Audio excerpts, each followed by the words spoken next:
பிரியமானவர்களே, இயேசு கிறிஸ்துவோடு கூட நடக்கிற ஒரு அற்புதமான அனுபவத்தை பெற்றிருக்கிற நீங்கள் பாக்கியவான்கள், பாக்கியவதிகள். தினந்தோறும் எப்பொழுதும் இயேசுவோடு இருக்கிற ஒரு அனுபவத்தோடு நாம் வாழ வேண்டும். அந்த பிரசன்னத்தை நம்ம காத்து கொள்ள வேண்டும். அந்த தேவ பிரசன்னத்தை கெடுக்கிற ஒரு காரியம் என்ன தெரியுமா? ஆண்டவர் சொல்றாரு, நீதிமொழிகள் 8ஆம் அதிகாரம் 36ஆம் வசனத்தில், எனக்கு விரோதமாக பாவம் செய்கிறவனோ தன் ஆத்மாவை சேதப்படுத்துகிறான். பாருங்க, மனிதன் ஆவி, ஆத்மா, சரீரம் 3 பகுதிகளே உடையவன்.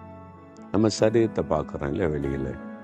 அதே மாதிரி ஆவி ஒன்று உள்ள இருக்கிறது. செத்து போயிட்டு ஆவி போயிட்டு உயிர் போயிட்டுன்னு சொல்கிறோம். அந்த ஆவி அவ்வளோதான். ஆத்மான்னு ஒன்று இருக்குது. இதை மனுஷன் பார்க்க முடியாது, உணர முடியும். அந்த ஆத்மா தான் தேவனோடு உள்ள ஒரு ஐக்கியம், ஃபெலோஷிப் வித் காட். தேவனுடைய பிரசன்னத்தை உணர்வு, தேவனோடு ஐக்கியப்படுவது, நாம் ஆண்டவரோடு கூட ஐக்கியப்பட்டு வாழுவதற்கு தேவன் நம்முடைய ஆத்மாவிலே தான் கிரியை செய்கிறார்.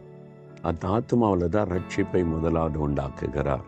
அப்போ அந்த ஆத்மா பரிசுத்தமாக இருந்தால் தான் தேவனோடு ஐக்கியப்பட முடியும், நடக்க முடியும்.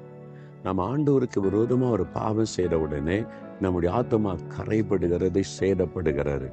அப்படின்னா என்ன காரியம்னா, அப்புறம் தேவனோடு ஐக்கியப்பட முடியாது, அவரோடு நடக்க முடியாது, அவர் பேசுகிற சத்தம் நமக்கு கேட்காது, அவரோடு கூட மகிழ்ந்திருக்க முடியாது. தேவனோடு உள்ள உறவை பாதித்து விடும். நம்ம அதில் ரொம்ப கவனமாக இருக்கணும். என் தேவனுக்கு விரோதமாக இந்த பாவத்தை நான் இப்படி செய்கிறது அன்றைக்கு யோசிப்பு சொன்ன மாதிரி நாம் அந்த மாதிரி உணர்வோடு கூட வாழணும். நம்முடைய அன்னிதான வாழ்க்கையில் வசிக்கிற இடத்துல, படிக்கிற இடத்துல, வேலை செய்கிற இடத்துல, எல்லா இடத்துலையும் சாத்தான் நம்முடைய ஆத்மாவை பாவத்தினால் கரைப்படுத்த தான் முயற்சி பண்ணி கொண்டே இருப்பான். என்றைக்கு என்ன கண்ணி வைக்க போறான்னு தெரியாது. நீங்கள் அதுக்கு தான் கவனமாக ஜெபம் பண்ணி, ஆண்டவரே என் ஆத்மாவை காத்து கொள்ளுங்க, நான் அதில் ஜாக்கிரதையாக இருக்கணுன்றதில் கவனமாக இருக்கணும். சரியா? இப்போ ஒரு ஜெபம் பண்ணலாம். ஆண்டவரே, விலையேற பெற்ற என் ஆத்மா, நீர் அதை ரட்சித்து என்னை உம்முடைய பிள்ளையாக, மகனாய், மகளாய் மாற்றி இருக்கிறீர். என் ஆத்மாவில் எந்த சேதமும் வராதபடி நான் எப்பொழுதும் பரிசுத்தமாயிருக்க என்னை ஒப்பு கொடுக்கிறப்பா. எனக்கு உதவி செய்யுங்க.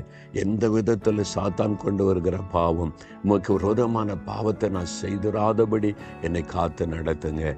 அதுக்காக என்னை ஒப்பு கொடுக்கிறேன். இயேசுவின் நாமத்தில் ஜெபிக்கிறேன் பிதாவே. ஆமேன், ஆமேன்.